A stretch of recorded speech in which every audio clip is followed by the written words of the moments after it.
Okay, so moving to shutter speed. Shutter speed is another important element, okay? And quite simply, don't overcomplicate this. The faster you set your shutter speed, meaning that is represented by, it could be 1/50, 1/160, those type of numbers.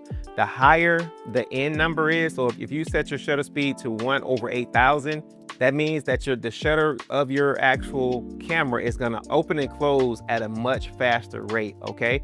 So if you set your shutter speed to 30 seconds, guess what? That's gonna be super slow, okay? That's gonna take your shutter longer to open and close, okay? So when you have a slower shutter speed, ideally it does let in more light, but you're also more susceptible to motion blur.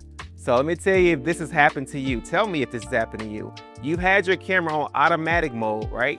You are inside taking some pictures of whatever it is, whether it's your dog, a person, your child, and on the back of that little small LCD, right?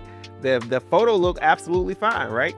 When you put it on your computer, it's blurry. Now you can tell that this is not the right thing. You know why? Because when you are shooting with your camera in automatic mode, one of the things that your camera is gonna sacrifice first is your shutter speed in order to let in more light. So what it's gonna do is it's gonna start making that shutter speed a little slower to let in more light. But on the flip side of that, if you're trying to hold the camera, okay, and whatever you're taking is also moving, that's gonna create an out of focus image, okay? So to combat that, you wanna have a higher shutter speed in order to stop the motion and also give yourself room to not move or to shake. And let me give you this quick tip, okay? So looking at my camera here, and right now, this camera has a 24-105 lens. As a rule of thumb, as a quick tip, when you are setting your shutter speed, always set your shutter, if you're planning on holding the camera and not have it on the tripod, always set your shutter speed if you're gonna hold it. If your lens doesn't have image stabilization, which is a feature in some of the lenses and also can be built into the camera where it has the ability to keep the camera steady so that you don't have to worry so much about it being shaky or out of focus when you're taking that photo. But if your camera or lens does not have that feature, always set your shutter speed to, at minimum, the longest distance of your lens. So right now, this lens can zoom in to 105. So I wanna have my shutter speed ideally to at least 1/100 or 1/120.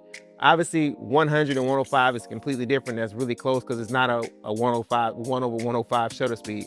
So to give yourself room, typically if I'm holding my camera, I'm always gonna be at 1/20th of a second or 1/60th of a second, just to kind of give myself room. And I'm a professional, so, and I feel like I'm pretty steady. In the event that I needed to cheat a little bit, I can do it.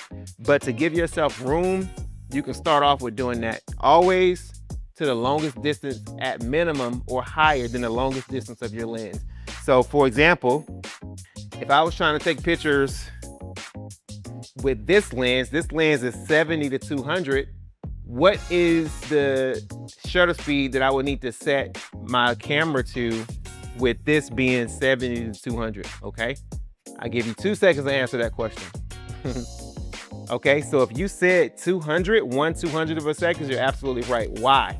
Once again, if you're holding this lens goes from 70 to 200. So if you at 200, it's gonna show less shake when you're taking a photo at that shutter speed, especially when you're zoomed in. If you zoom into this lens, it's gonna magnify the shake, especially if you're not steady.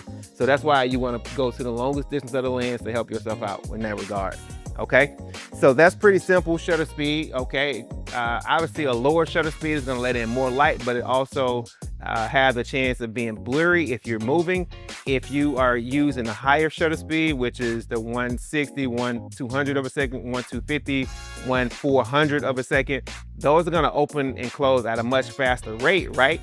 Which letting in less light, but it also allows you to stop action. So if you were taking pictures of a sporting event or a car, the higher your shutter speed, the more likely your chance to being able to stop that action, to freeze that action is almost like it's not moving.